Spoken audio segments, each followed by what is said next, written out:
In this episode, I have a conversation with Jessica Moore all about how churches can foster a culture of generosity.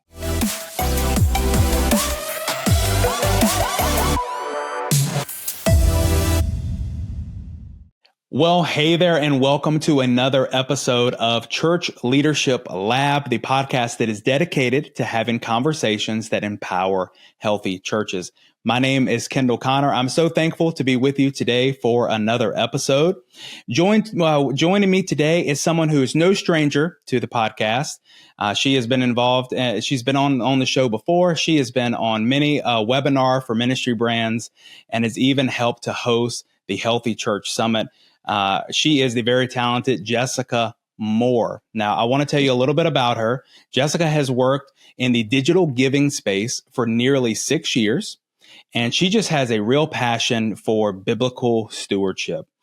She is dedicated to helping church leaders really understand, like the why behind giving, the why behind generosity. And she just has a ton of experience with using the digital tools that make this possible for churches today. She is also a wife and a mom of two, and she is currently living in Tulsa, Oklahoma. I want to give a very big welcome to Jessica Moore. How you doing, Jess? Hey, good morning, Kendall. I'm glad to be here. Thanks for having me. Excited to talk with you today. Obviously, this is something that I'm really passionate about, so should be a good, easy conversation. Yeah. Oh, absolutely. Thank you for taking the time to be with us and to share with us. And I know that I just shared a little bit about you, but something that we have kind of made it a habit to ask everyone who comes on here is, what's something that doesn't make that public bio? Can you share a little bit with us that, all of your friends and family would know about you? I don't remember if I said this last time, but it's been a year or so. So yeah. I'm French Canadian originally. And so I'm fluent in French, and English is my second language. Wow. And I feel like most people, even that I work with and have worked with for 6 years, don't know that about me. So, and if that doesn't count, I didn't know that. That's awesome. We work on the same team at Ministry Brands. I didn't know that about you. Yeah. And then if that doesn't count, we have chickens, and I think that's not something people would expect from me either. We've got right now 5 chickens. We've had up to 10 chickens, and so. Yeah, we live like in the city, but it's all right. That is awesome. And again, that was unexpected. I did not. It was worth just having this conversation on the podcast, just so I could learn these extra things about you. That's awesome. Well, I know that a big passion of yours is talking about giving and generosity in churches. You have so much experience in that, and I knew that I wanted to get you on here again to have a conversation about this because. Giving and generosity is something that is important to every single church. Would you agree with that? Yeah. Oh, yeah. It should be one of the cornerstones of your church. Right. For sure. Yeah.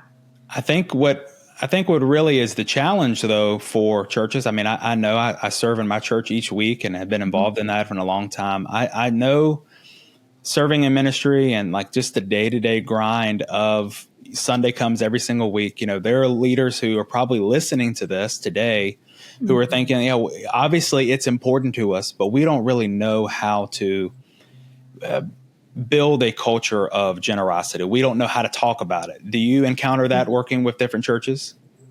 Yeah. So my first 2 years here at Ministry Brands, I worked as a giving success coach. So all I did was onboard clients and then provide coaching calls as well to those churches and those church leaders. And one of the biggest obstacles that we had was not setting up the system or not teaching them the system. It's really easy to use.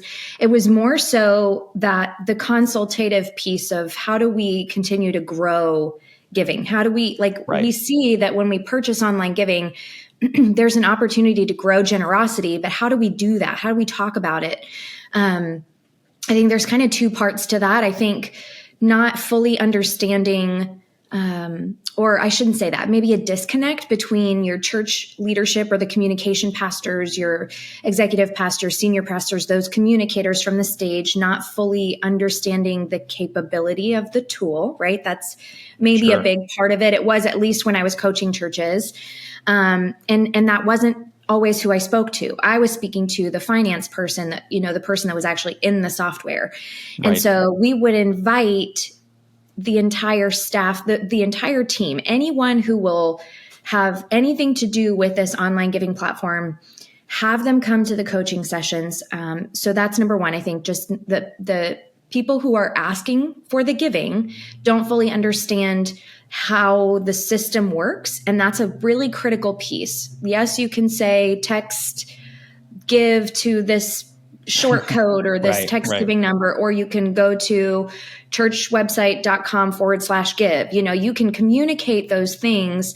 I do think that it's important for them to understand how and what types of payment methods, because that builds confidence and a little sense of urgency, I think, when you're communicating that from the pulpit. And then number two, I think that unfortunately, it's still taboo to talk about giving in churches. It still feels uncomfortable.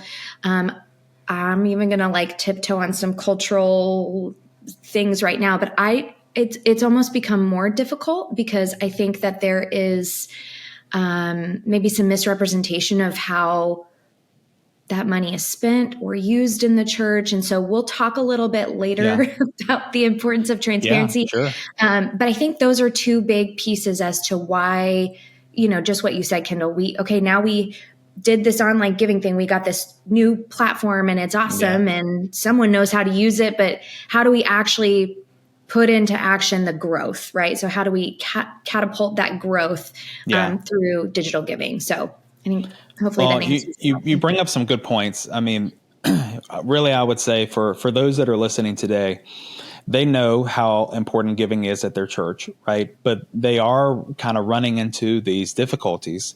They aren't exactly sure how to talk about it. Mm-hmm. They're meeting people who have hesitations about why they should give. And, they may or may not even have a lot of familiarity with the tools that are available. Mm-hmm. When I grew up, it was very simple.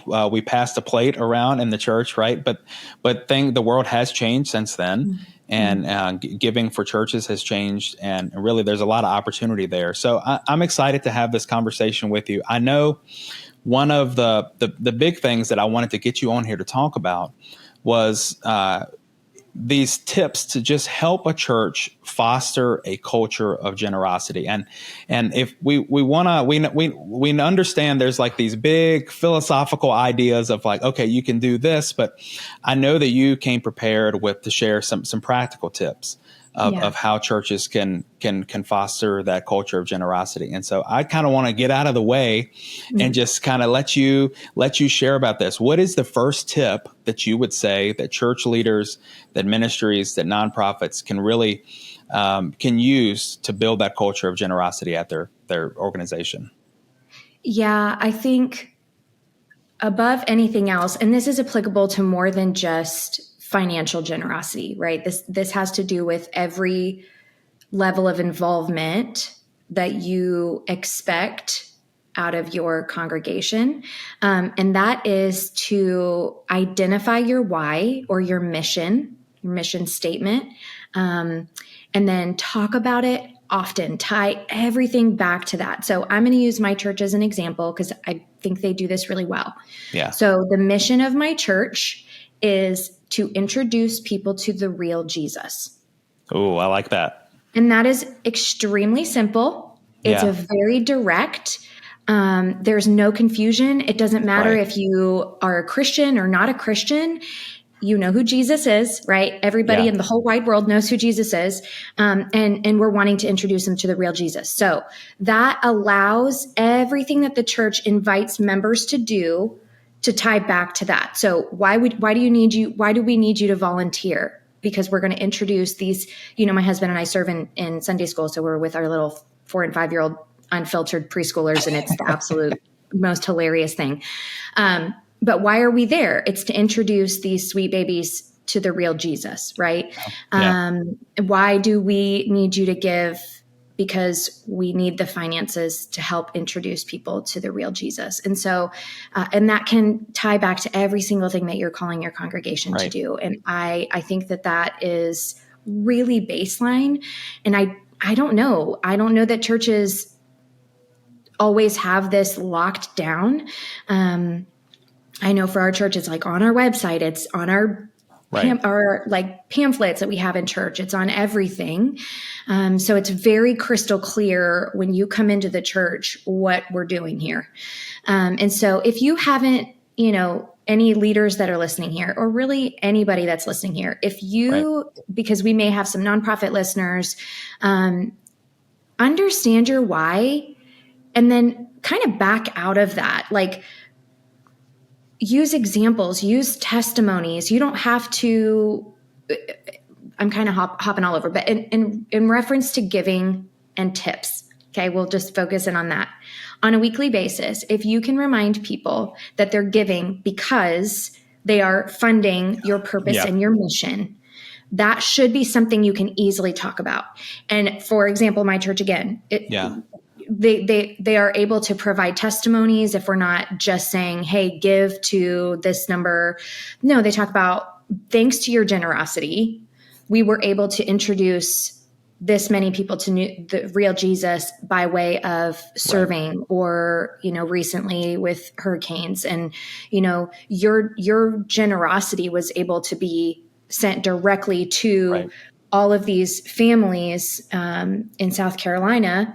And we were able to introduce them to the real Jesus because of this. So I think that that's a really easy way to remind people to give, but not just give because the church needs money, although that is important. And one of my tips is not talking about transparency. So I'm going to plug it in right here.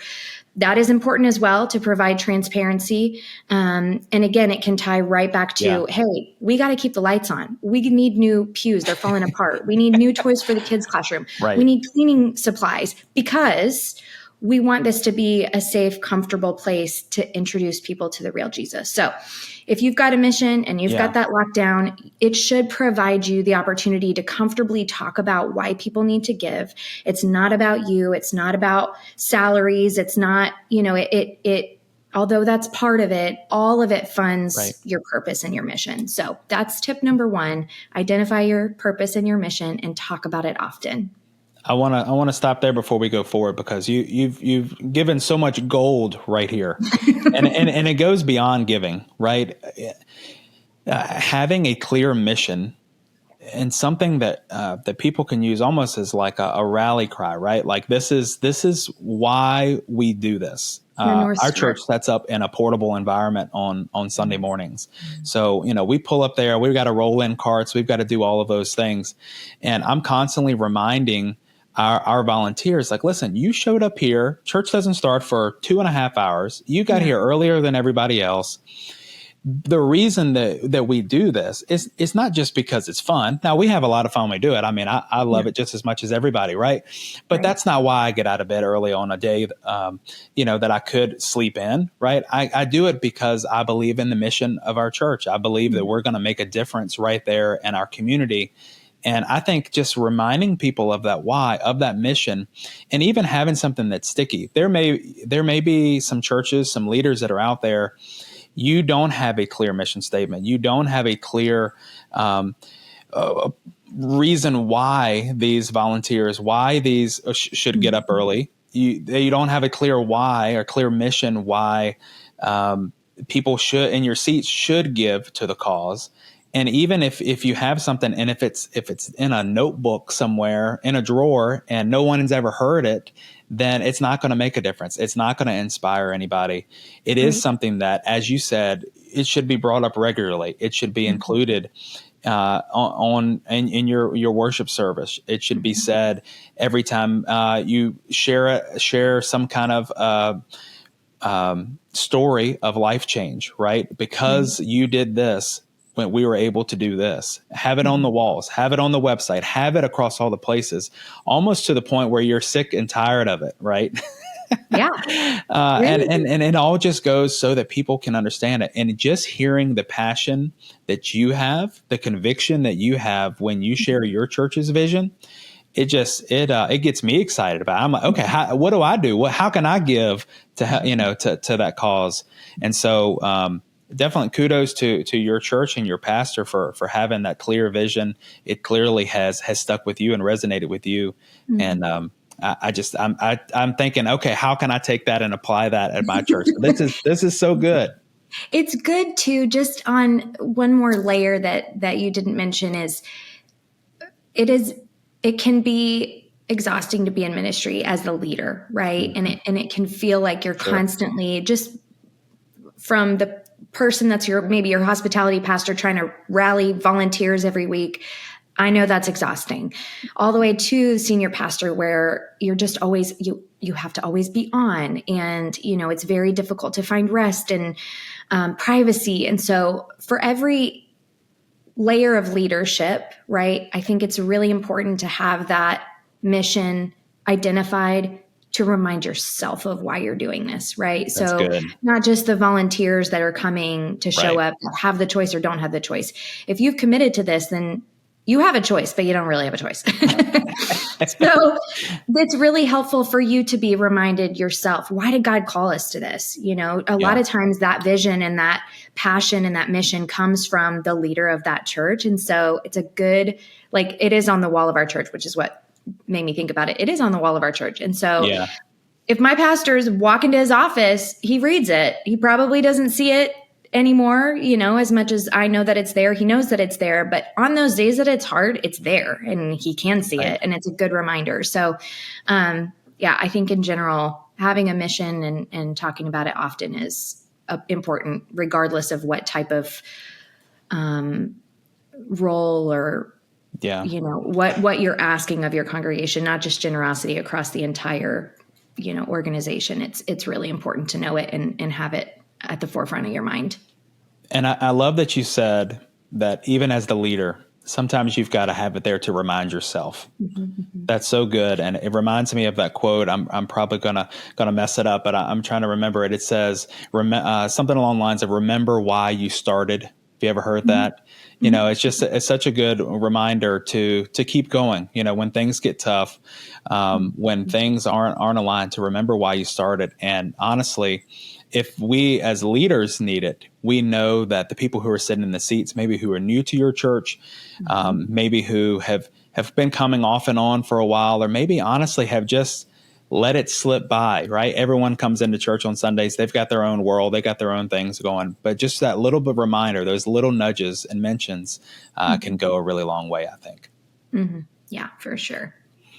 So that's a really great tip to remember that why and to make sure you have that clear mission and invite people to participate in it often. Let's move forward. Do you have another tip that you would share with us to help foster a culture of generosity in churches?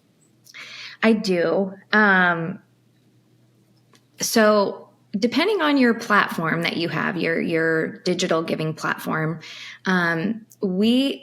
our society has shifted and changed. And you mentioned it, Kendall, switching from, passing a plate, which right. That's still, I think, the most raw, tangible, powerful way to give. When you see those bills go into a basket, it just does something for your soul. It's like the full surrender, right? But we live in a world where convenience is king, and we need to offer digital giving. We have to be relevant and we have to be in that place. So, you gotta offer digital giving. And in that, just taking that a step further, as best you can, offer as many types of payment methods as you can. So, with our platform, for example, you can collect giving through checks, and you would essentially process your checks through a third party, but they'll appear in your reporting. But we do obviously do checks. Cash is the only thing right now that is not recorded within our giving platform, but checks can be recorded in our giving platform. We also support gifts through obviously credit card and debit card. Stock and crypto now is also an option to collect gifts through our platform, as well as your digital wallets. And digital wallets are all the rage.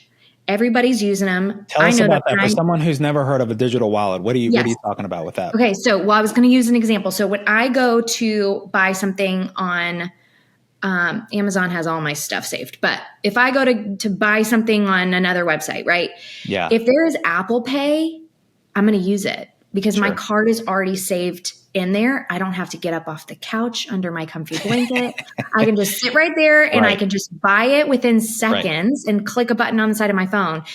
So digital wallets essentially are virtual wallets where you can save card information or even bank account information. Right. And so it allows you to, instead of reaching into your pocket or your purse and getting your card and then using your little thumbs to type all these numbers, and there's, you can just give from one of the wallets that already houses your credit card information. Yes. And so and more people are using this, right? Like this is very common. absolutely. It's just too easy. It's too easy. For sure. So I know I use it. Yeah, absolutely. I don't have my Google Wallet set up, but most places now take Apple. So through our giving platform, you can give through PayPal, Venmo soon. We're almost at Venmo. By the time this podcast is out, we'll probably have Venmo. Venmo, we have Apple Pay and Google Wallet. Is that all of them? I think that's all of them. So that basically covers the whole gamut. I think the only thing that maybe future state we would consider is Cash App, but otherwise it's there. And so there's no additional cost to capture gifts through those digital wallets. Yeah. And so if you're listening and you are an existing client, go ahead and turn those on. The reason that's important is because you want to be able to provide those options to your givers so that they can give instantly. Giving, generally speaking, is an emotional decision. Sometimes it's emotional in the sense that you are instantly moved to give. Other times it's emotional, especially in church, it's a surrender. It's a wrestling. It's like, okay, Sure. Lord, I'm going to trust you with this, right? Yeah. So you want to be able to, as a church, provide a frictionless giving experience. If you're removing those barriers, right? Totally, 100%. You have to remove those barriers. If a donor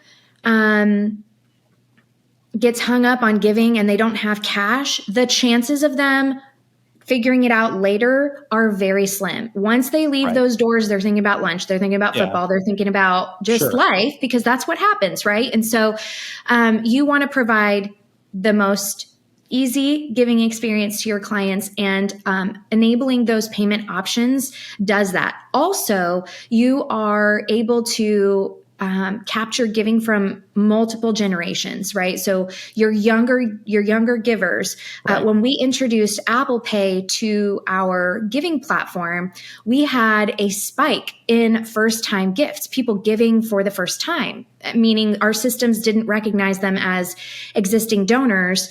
So when they realized that became an option, they decided, oh, I want to give now because I can give without pulling out my card, I can give instantly. Yeah. So there is proof in the pudding. You enable those payment methods, those payment options. And I do fully believe that you will experience growth there from your younger generation. Using that as a tip for maybe talking about generosity regularly and building a culture of generosity, I think reminding your congregation that those are an option, right? So, hey, if you've never given to us before, please know that you can give through Apple Pay or Google Wallet or even PayPal. Those are an option to you. I think that people will take action if they know that it's there. Otherwise, it may be a little bit intimidating. And this goes all the way back to what we said about church leadership. You got to understand how this works. You have to understand how your platform works so that you can speak about it in a knowledgeable way. And I'd even challenge that to go a step further, where maybe quarterly in one of your services, you say, hey, in case you've never visited our giving page before, we're going to show you on the screen really quick. This is our giving page. Or you can access it from your phone, or even if you want to get real fancy, like share your screen on the screen. This is what our giving form looks like. You just enter an amount here. You can choose a fund, or we've got it defaulted. You don't even have to do that work. Put in, your name and your email there so that we can attribute your gift to your donor profile to make sure that you get that's recognized on your statement, your year-end statement. Right. And then you can select any of these giving. I think if we show people how easy it is, they're more likely to give as well, right? So just fostering that obedience. It is sometimes uncomfortable to talk about giving, but that can be the opportunity. Just simply saying like, hey, we haven't done this in a while. Raise your hand if you give online. If half of your congregation raises their hand, great. For the rest of y'all, we're going to show you how easy it is today. And that's it. It doesn't have to be an uncomfortable conversation. It can be an opportunity to just educate your congregation on how easy it is to give digitally. Well, and, to kind of play devil's advocate a little bit, right? Like there may be some people who say, this just feels too business-like. This feels too corporate. Like I don't want our church to feel like this. And I think what I would say to that is these are the same tools that they are used to using in their everyday lives. And and for me, I mean, I think about myself sitting in a worship service. There was a time when I had my checkbook with me. There was a time when I had, when I kept more cash on me. And the truth is that, I don't always follow those same habits today. And so if I'm still able to use what I'm familiar with, tools that are easy, that make it, it's not just about, trying to figure out, okay, like we're gonna, I don't want anyone to kind of get caught up in that idea that this is too corporate or too business, or I don't think it would come off as gimmicky per se. What would you say to that? What would you say to anyone who's fighting those oppositions? So the first thing I would say, and this is going to maybe come off a little bit abrupt, but just hear my heart. If it feels uncomfortable to educate your congregation on how to give, then you're not talking about giving enough. It is not part of your culture enough.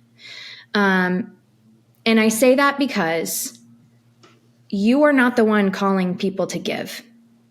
God is calling people to give. It is very crystal clear that this is part of our spiritual journey. Obviously, God has called us to test him in this, and it's the only thing he's called us to test him in. Right. And so I think just relieving yourself and the church of saying this feels too businessy, this feels too corporate. It's not about you. It's about an opportunity to open floodgates of blessing for your congregation. And this is coming from a very personal testimony. Okay. So my husband and I had accrued a lot of medical debt. One of our kiddos has had medical procedures since he was a baby. And we had found ourselves in significant debt. And we just came to like a crossing the roads where we were like, we don't know what we're going to do. Like, we don't know how we're going to pay for this. We had 2 young babies. I wasn't in a position to work. And essentially God asked us to sell our home and everything in it. And we did. We lived with my in-laws for a little bit. And we were able to save up. During that season of having not even enough money to pay debt, we felt so compelled to tithe. And at the time we were transitioning between church homes, which is a big reason why we hadn't been tithing. And so we just put our roots down and we started tithing faithfully. And my next tip is about recurring giving, but we did set up both of our, I did start working and when we set up our giving on recurring giving. And to see God's faithfulness during that season. So good. Long story short, I'll get to the punchline. We'd been praying about moving to a specific neighborhood. And even in my heart of hearts, like there was a street that I wanted to live on. And I hadn't even verbalized that to my husband. I think he knew. It was like, anyway, it's not a fancy neighborhood. The location's great. It's right by a little walkable downtown area. It's just precious. Also, my sister-in-law has a bakery just up the street. And so just being close to, it was cozy, right? And within 2 years of us surrendering everything to the Lord, and then it was a season of trust. We lived with my in-laws for a long time and we lived in an apartment, but we were able to get out of debt. And not only did God allow us to find a home in the neighborhood we wanted, but it's on the exact street we wanted. And Amazing. There are so many other little, like God winks along the way that were just confirmation that, Kendall, that's why I'm passionate about this, is because not only have I been working for, a company that helps foster generosity, but me personally, we have seen the fruit from that. And so I get a little defensive when churches are like, well, it's uncomfortable to talk about giving. I'm like, then you're robbing your congregation Sure. of blessing. You are Yeah. robbing your congregation of the opportunity to be obedient. And so I Wow. would challenge that and say, point people back to Jesus and what he taught about generosity and taught about stewardship. And so when you have those conversations, just say, hey, we love y'all. We want you guys to see the fruit that comes from being faithful with your finances. And we are going to make this as easy as possible. So if you're here for the first time, absolutely no expectation. We want Sure. you to trust that you are Yeah. investing in the right place. But for those of you who have been here for a while, as a reminder, this is our mission. And when you give, here's a testimony of what that does for people in our actual neighborhood, our actual church. Yeah. And here's the blessing that can come from giving. And so like our testimony has been recorded by our church and our testimony has been shared, to our congregation just to show like, it's not about the church. This is about your obedience to Christ and the fruit that can come from it. Like it is leveling 100%. up your spiritual life. So anyway, that Love was that. probably a more loaded answer than you hoped for, Well, but let me tell you something. It's moving. Your story is moving. I mean, it's powerful. And I would just encourage churches, leaders who are out there, if you are feeling those oppositions, if you are, worried, you're nervous that people are going to take it the wrong way, I would encourage you to do literally what Jessica just did. And that is pair that story, right? Pair a story of God moving. Tell stories from your own church. Tell stories of how God has moved in your own life, in your own finances. And I think that is the perfect thing to pair with it. And, just kind of going back to your tip, I want to recap that before we move forward. Having those multiple ways that people can give, ultimately, when they do hear that powerful story, when they do feel God tugging on their heart, it's removing the oppositions, removing the friction, removing those obstacles so that right away they can be obedient and they aren't, having to dig for their credit card and the things like that, or having to say, push it to later, because what you said is so true. When they say, I'll get to it later, we know how we are. Life is busy. As soon as we leave on Sundays, we're thinking about lunch and all those other things. So being able to do something in that moment is so significant. Yeah. It's really good. And then, tip number 3, I'm just going to jump right in, Kendall, is offering recurring giving and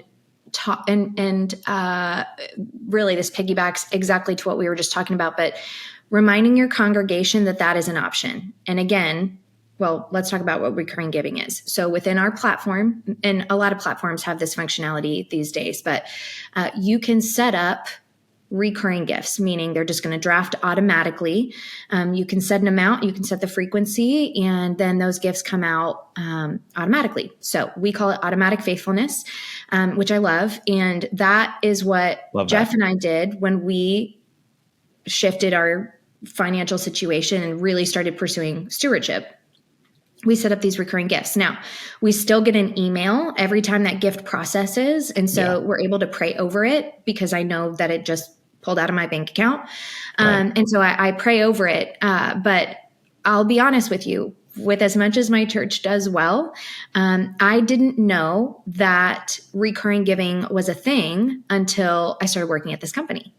And so when we did start to become good stewards of our finances, we set this up, but I didn't know that it was an option. And it's because, again, generally speaking, our congregation is not educated on how to use the platforms that are provided to them. And that's okay. Like, it doesn't have to be a weekly, let's talk about how to do this, right? It could be something as simple as hey, we offer a class once a month about financial stewardship education. You can come and you can learn about what the money does or what the church does with your money, right? So there's an opportunity for transparency there, and what missions we have. What are the different funds? Where do they go to? And funds are essentially just buckets that money goes to in the church. And you usually have a missions fund and a operational fund and whatever. So, but that can be the where. And so then you can invite people in the congregation and say, hey, it's that time of the month. We have our financial class after church, and we're going to talk about why it's important to give, why stewardship is a big deal to God, and what we do with the money here when you give, and how to give, right? So that can be that can be Sure. the thing, the outlet of the education piece. But with recurring giving, I don't know that I've ever been to a church where they're like, hey, by the way, you can set your gift up automatically. Again, that may feel a little bit gimmicky, but if your culture and your heart has been, that the heart of your church has been well established, Yeah. I think it's just another piece to say, not only do we want y'all to be good stewards, but God calls us to be faithful. And so for your convenience, you can set up an automatic gift, meaning it'll draft if your salary doesn't change much, biweekly or month to month, then this may be a really good option for your family. You're able to budget well. It allows us as a church to budget well. You're being a good steward. It allows us to be a good steward as well. We know what's coming in. It allows us to plan and anticipate how we can introduce people to the real Jesus through the entire year, right? So I think that is another piece that does not get mentioned enough. Sure. Well, I can speak to that. I mean, even as a person who just attends our church, I can tell you that it's a huge priority for me to be able, I want to make sure that I'm faithful in my giving. Right. And something that's important to me is that not only with the recurring giving, the automatic giving that we have set up at our church, I'm able to know that I know when that paycheck is going to hit my account. And it's important to me that I give God not my first and my best. And that is an easy way to make sure that happens every pay period. Right. Because I have it set to that exact date. I know the amount that's going to come out. I know what we have set up in our budget, and it happens automatically. And I love what you shared about when you see that receipt come through to take the moment to pray over it. That is something that I have not done. And I got to tell you that you're kind of challenging me a little bit on that, because I do see those come through to my email. That is a way to level up that. But let me tell you, as a church leader, to those who are listening, when people set up this, I love what you call it, automatic faithfulness, right? When they set up those recurring giving, something that allows for churches to do. I mean, just strictly speaking, to the running of the church, right? When it allows churches to know what they can count on is going to come in. It's not. I think about how many years ago, how during the winter we would have snow days and we wouldn't be able to have church, and it would have a significant impact on our budget. Serving in the church way back then, I can remember dealing with that. The automatic giving, it takes away some of those mysteries of how much are going to come into that plate. Instead, it's something that churches can count on. They can adjust their budget accordingly. And even when things come, when God prompts to do something big, like a building project or something significant, they want to do a big outreach, it allows to say, okay, we know that we can count on this amount of money coming in. And have you experienced working with churches? Has that made a difference? Absolutely, 100%. I think there's different campaigns that churches have. So you can also do pledges, which pledging is an incredible kind of different version of that. Not every church does pledging, but it's similar, where a donor can set an end result. Like, what do I want to give total? Right. And then they can back out of that amount and set up a recurring gift to reach that total amount. I think pledges is an incredible way to say, hey, we're going to invite you to trust God. Right. What amount has God put on your heart? And a lot of times this aligns with like a campaign, like a building campaign. So our church is in an expansion right now. And so similarly, they encouraged us. They sent us home with like a card, a physical pledge card, which I hadn't seen one of those in ages. But they sent us home with a physical pledge card and said, you and your spouse, pray over this, and see what God's inviting you to do in your involvement. And, and then and then there was instructions on how to set it up. So, and maybe that's an option too. Like, just leave those if you still have you can give checks or cash in like the it's not a basket, but it's like a thing in the back of the Yeah, room like with a giving boxes slot. is what our church Yeah, has. Yeah, box. And maybe there's just a little flyer in there or a QR code, right? So yeah, our platform supports QR codes to say, hey, find out how you can set up your gift automatically. Find out how you can give online or whatever you want to invite your congregation to do. There's ways to remind them that that's an option, whether that be quarterly, just reminding folks, like, in case you didn't know, this is something you can set up. It may be a game changer for you. Half your congregation will probably be like, oh my gosh, I had no idea we could even do this. Like, yeah. my Netflix is set to pull draft automatically, my this, my that, Right, right? So they're right. already trusting that money will be there to pay Yes, for these luxury items, yes, right? Convicting a little bit, but right. maybe they're having a hard time trusting that they can afford to pay their tithe. I don't know. That to me is that's a cultural piece right there. Like the culture of generosity. That's why we picked these specific things. Is you want to make it easy for people to give. You want that culture to extend across all generations. You want to offer recurring giving so that they can give easily, automatically, fostering that faithful. Like, I'm trusting that money is going to be there every week or month or however often they give, so much so that I'm Yes, willing to go out on a limb and say, I trust that I'm going to be able to give this much every month. Thank you, Jesus, for providing me a job, and sure. it's a heart posture. And then being able to tie all of that to your why do we do this? What is our purpose? And how is that money going to be used, if you're willing to take it that next step to a little bit of transparency? But yeah, those are kind of the three big. I've got lots of tips, Kendall, but those No, are the three big ones. no. This is great, and I want to quickly recap before we kind of move forward to some of the other questions that I have for you. But a Okay. quick recap: what are 3 practical tips that churches can use to foster a culture of generosity? Yeah. So just identify your why, your mission for your church, and talk about that often. So you can invite people to be a piece of that, a part of that, whether it's through generosity with their times, their talents, or their finances. Also offering payment options or donation options for your congregation across all generations, Yeah, making it frictionless and easy and convenient for them to give in an instant when they're moved to do so. Whether that be with cash or check or digital giving with those digital wallets that we talked about with PayPal, Google Pay, and Venmo. And then additionally offering recurring giving. And so that you're in a technical way fostering that automatic faithfulness, that trusting God to give consistently your first fruits through the format of recurring giving. So those are the kind of the 3 big tips for fostering a culture of generosity on even a weekly basis. no, that is great and so helpful. I know that that's going to make a big difference in the lives of these church leaders and these organizations. So good.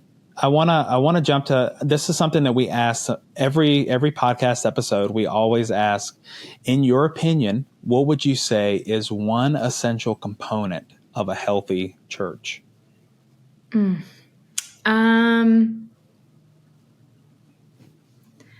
I'd say how they're recognized in their community. I think, That's good. Yeah. I think if your community can see why you're there and what you're doing and how you're making an impact, that's usually really telling of are you more inward focused, or are you actually evangelizing Right. Jesus and what your church is attempting to do in your community? I think that's usually a good indicator. That's really good, and it's something my pastor asks our team sometimes is, if our church ceased to exist today, if we disappear today, would our community notice? And that Yeah, reminds me of what you good. just said. I mean, That's that good. is a challenge. I love that. That's really good. In these last few moments, we like to do something that we call the final five. And you've been asked these before on a previous podcast, but I think that's been probably a year ago. So I don't know, maybe your answers to these will have changed since then. Maybe not. We'll see.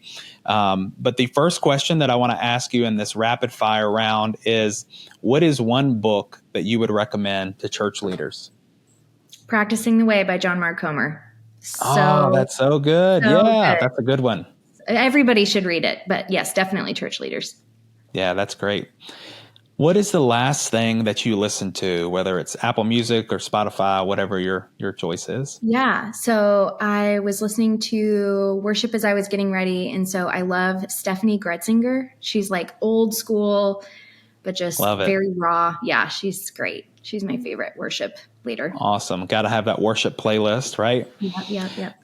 What would you say is your favorite piece of technology or software? And you can't say your phone. That's it's not my answer. phone. No, honestly, my Apple Watch, I use it so much, like reminders and timers. Gotta have it. Yeah. It's I'm spoiled. I've got to have the Apple Watch for sure. Yeah. All right. The next one is, what's a quote or some advice that has kind of stuck with you over the years? This is really specific to parenting, but it's something that I share with actually, I don't know which one I should share. Can I share two really fast? You can share two. And I'm here for the parenting one, because I have three young boys. Yes, the parenting one.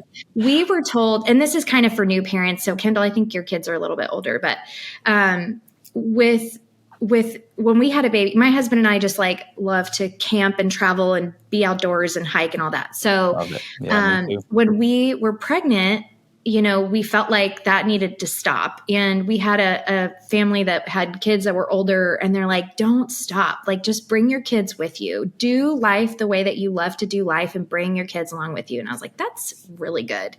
And now that our kids are teenagers, I can say that for the most part, our kids like love what we love, and it makes life really easy. We're actually packing up and going camping this weekend, and we're that's all awesome. I'm jealous. So, we've got one camping trip planned in a couple of weeks, so I'm not too far behind you. Yeah, no, we love that. And then the second one, this is for marriage, and it's really good too. But I remember we had a marriage counselor, and he said that when it comes to messy parts of life, when you and your spouse come across something that's difficult or hard together, like a mud puddle, like you're in front of a mud puddle. Yeah. Men want to hurry up and clean up the mud and get rid of it. And we got to move past it, and we're going to fix it. Women sometimes just need to sit in the mud for a little bit. They need to feel it. They need to process it. And so he looked at my husband and was like, sit in the mud with your wife before you clean it up. And I was like, man, that's so good. And it's been a game changer. And like, I literally can tell him, like, I just need to sit in the mud for a minute, and then he'll know. Like, he doesn't need to be optimistic or try to help me get out of it. And I think that is another, just like, I've passed that along more times than I can tell you throughout our marriage. So those are the two. Both of those are so good. Yeah. Thanks. That's awesome.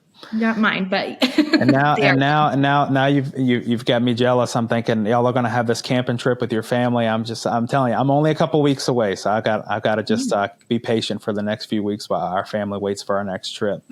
Yeah, hang in there. The weather's perfect. It's great. Yep. Love that.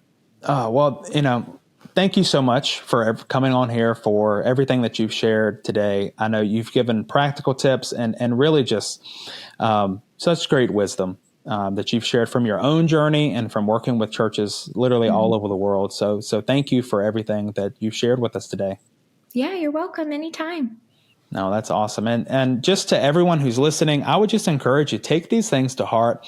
If some of them felt challenging, listen, if it felt challenging to me, I'm taking notes over here just like you, and going and trying to apply these things in my own church. And so we're here to grow together. Thank you for listening Thank you for watching along. If you called us on YouTube, we really appreciate you just joining in for the conversation. And I would just ask this, if this has been valuable to you, you can help us by spreading the word. Maybe you have a friend in ministry that you need to share this link with. Maybe you have an extra minute. You could leave a quick review wherever you listen to podcasts or wherever you follow us.